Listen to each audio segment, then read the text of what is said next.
All right, let's jump into this. You've given us this roots of resilience thing, specifically section 4, implementation and best practices. Right. Seems like we're moving past the theory now and getting into like actually making agroecology work on the ground. Absolutely. Yeah. This section's really all about the how-to. So, it covers things like community engagement, education, and then figuring out what success actually looks like in agroecology. I love that, like no more ivory tower kind of stuff. Yeah. So Section 10 kicks off with this whole community engagement piece, and the handbook makes it pretty clear that agroecology is not a solo mission. Right. It's about bringing, everyone to the table. But I'm curious, does that ever lead to conflicts? Oh, yeah. How do you get everyone on the same page when people might have different priorities? Yeah, that's a great question. And the handbook definitely acknowledges that that's a challenge. One of the things they push for is what they call participatory planning, which isn't just about inviting people to a meeting. It's about truly giving everyone a voice, especially those who are often, overlooked. Right. And then finding ways to actually navigate those power dynamics that inevitably come up. So it's almost like community organizing as much as it is like agricultural planning. Totally. Yeah. Can you give me an example? Sure. Like, how does this play out in the real world? Well, the handbook talks about using tools like community mapping exercises where people literally draw out like their vision for the food system. Oh, and yeah, it can get, pretty heated, but that's part of the process. It's about working through those disagreements to find solutions that actually benefit everyone. that makes sense. But it can't all be like big picture planning, right? Yeah. There's got to be some on the ground action too. For sure. For sure. The handbook highlights the importance of what they call farmer-to-farmer exchanges. So think of like experienced folks who are mentoring new growers, sharing tips and tricks that they've learned, over years of hands-on experience. That's cool. Yeah, and it's a really powerful way to both spread knowledge and build community at the same time. That reminds me of something I read recently about how indigenous knowledge is being integrated into agroecology training programs. And it's not just about modern techniques, right? Yeah. It's about respecting and learning from those who have been stewards of the land for like generations, Absolutely. And the handbook actually dedicates a whole section to the importance of integrating traditional ecological knowledge. And it's about recognizing that there's so much wisdom embedded in those practices that have sustained communities for centuries. Okay, so we've got communities fired up and sharing knowledge, but how do we take that to the next level? How do we spread the word more broadly? That's where education and outreach come in, right?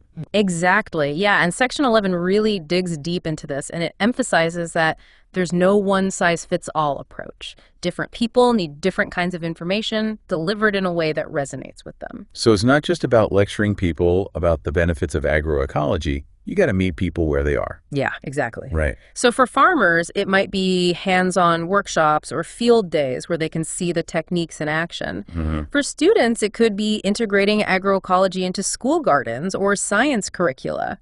And I imagine for policymakers, it's about providing them with the hard data and research that demonstrates the economic and environmental benefits of agroecology, right? Absolutely. You hit the nail on the head. The handbook really stresses that data is key to influencing policy decisions, but it's not just about numbers. It's also about sharing compelling stories.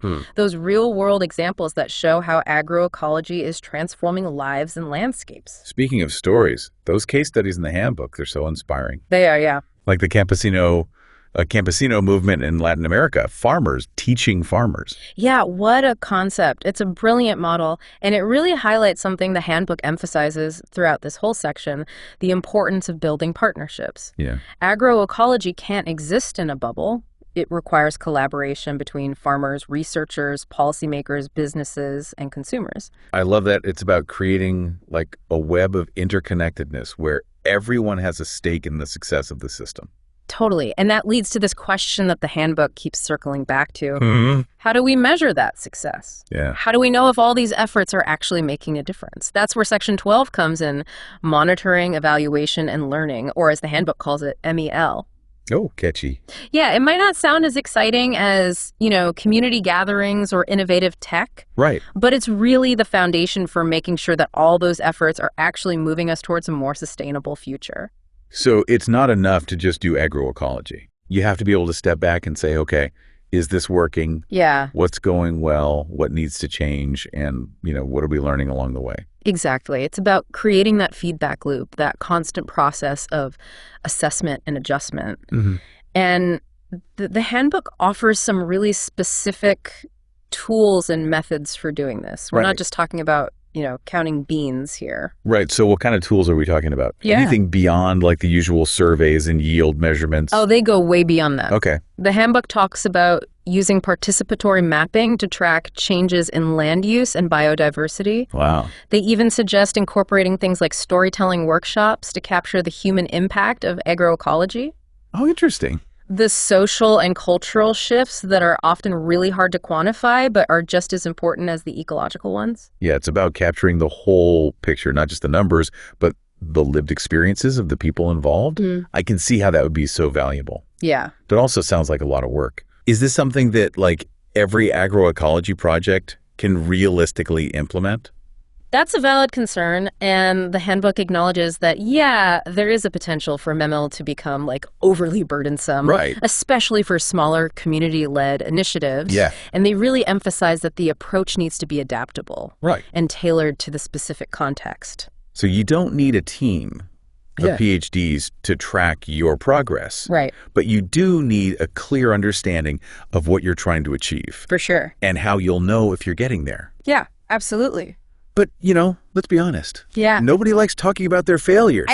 Is there really a culture of embracing mistakes in the agroecology world?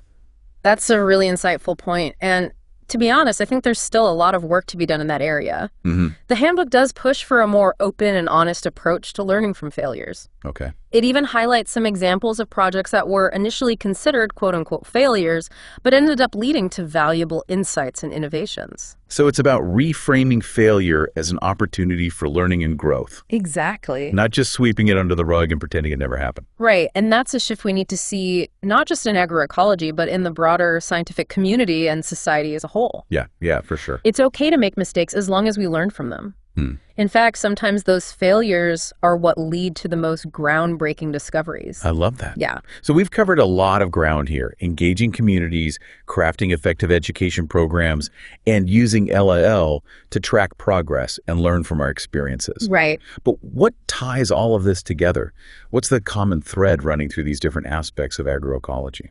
I think the common thread is this idea of empowerment. Okay. It's about giving communities the tools and knowledge they need to take control of their food systems, to build a future that is both sustainable and just. And it's about recognizing that there is no one-size-fits-all solution. Yeah. What works in one context might not work in another. So it's crucial to be adaptable, to listen to diverse perspectives, and to embrace that ongoing process of learning and evolution. That makes me think about that quote by Margaret Mead, never doubt that a small group of thoughtful, committed citizens can change the world. Indeed, it's the only thing that ever has. I love that quote. And it just feels like agroecology is full of those thoughtful, committed citizens who are like working tirelessly to build a better future. That's a perfect way to put it. And the handbook itself is a testament to the collective wisdom and experience of those individuals and communities who are at the forefront of this movement. Yeah. It's not just a theoretical guide, it's a toolbox filled with practical strategies and inspiring examples that can empower anyone to become a change maker in their own community.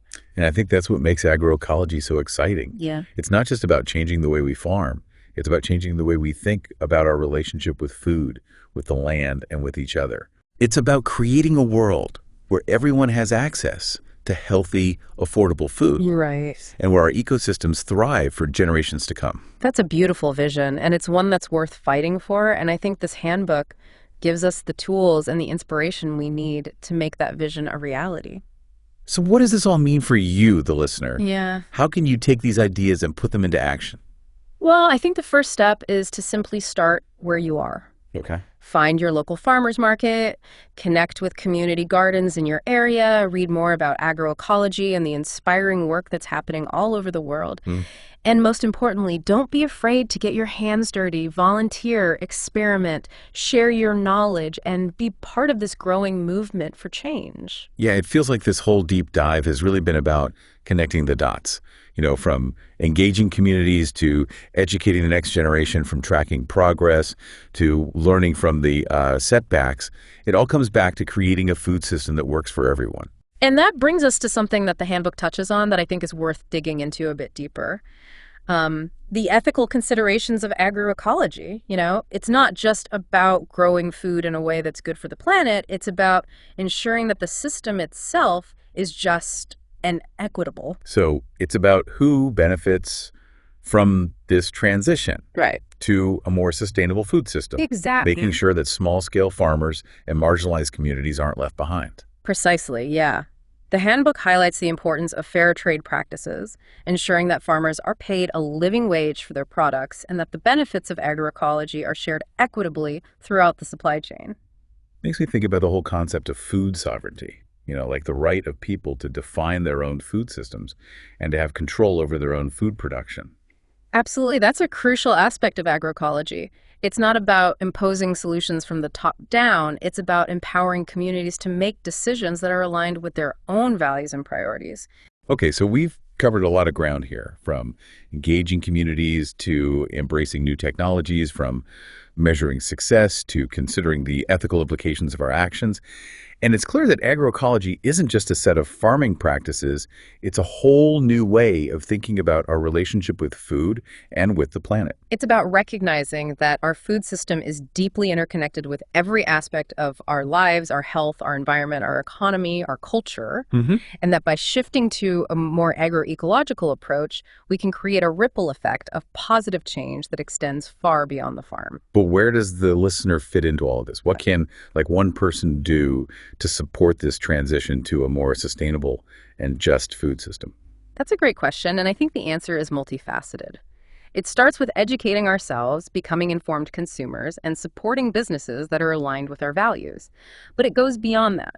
It's about getting involved in our communities, supporting local farmers markets, volunteering at community gardens, advocating for policies that promote agroecology, and sharing our knowledge with others. It's about recognizing that we're all part of this food system and that each of us has a role to play in creating a more sustainable and equitable future. Exactly, and it doesn't have to be overwhelming, Start small, find something that resonates with you, and remember that every action, no matter how small, can make a difference. As the handbook so aptly puts it, the future of our food system is in our hands. So to wrap up this deep dive, I want to leave you with a challenge. As you continue to explore the world of agroecology, consider this. What's one thing you can do this week to put these ideas into action? It could be something as simple as trying a new recipe featuring locally grown produce, or as ambitious as starting your own community garden. Whatever it is, let's turn inspiration into action and start building that better food future together.